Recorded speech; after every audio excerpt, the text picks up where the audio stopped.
Bonjour à tous et bienvenue à la vidéo du jour. Donc, nous sommes dans des situations de proportionnalité. Autrement dit, ces petits tableaux sont des tableaux de proportionnalité.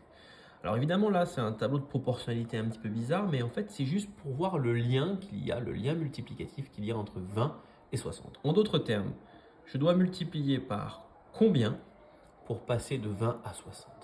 Alors, c'est assez évident. On voit que c'est fois 3. 20 fois 3, ça fait bien 60. Donc là, on ne se pose même pas la question du comment on a trouvé ce x3. Je vous rappelle que dans un sens, c'est x3 et dans l'autre, du coup, c'est divisé par 3. Ce qui est bien logique. 60 divisé par 3, 20. Alors du coup, on passe au deuxième exemple assez rapidement et on se pose la même question. Fois combien? Alors là, pareil, on peut trouver que c'est fois 1,5. 1,5. Et ce 1,5, comment on l'a trouvé en fait? Eh bien, l'astuce est très simple. On l'a trouvé en faisant là où arrive la flèche, donc 15, divisé par là où débute la flèche, 10. Et cette formule marchera toujours. On vérifie avec le 3. 3, si j'applique la formule, est-ce que c'est la même chose que là où arrive la flèche, 60, divisé par là où commence la flèche, 20?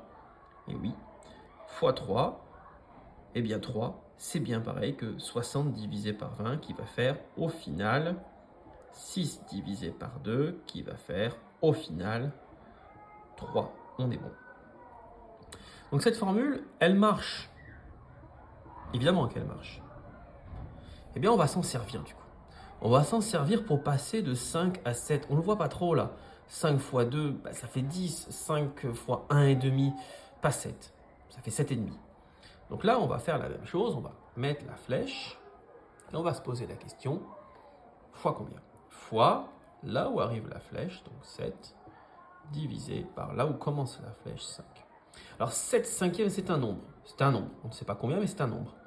On peut le calculer. 7 cinquièmes, c'est un nombre qui vaut, après avoir fait la division, 1,4. Du coup, le coefficient de proportionnalité, il est là. C'est lui, c'est 1,4 ou c'est 7 cinquièmes, c'est pareil.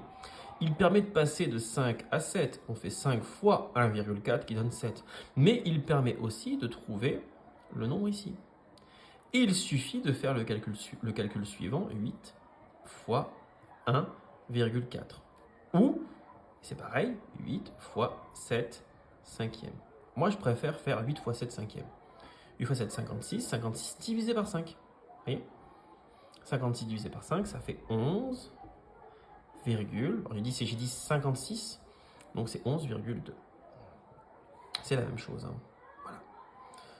Vous avez compris, vous n'avez pas compris, vous pouvez poser des questions. Il n'y a pas de problème.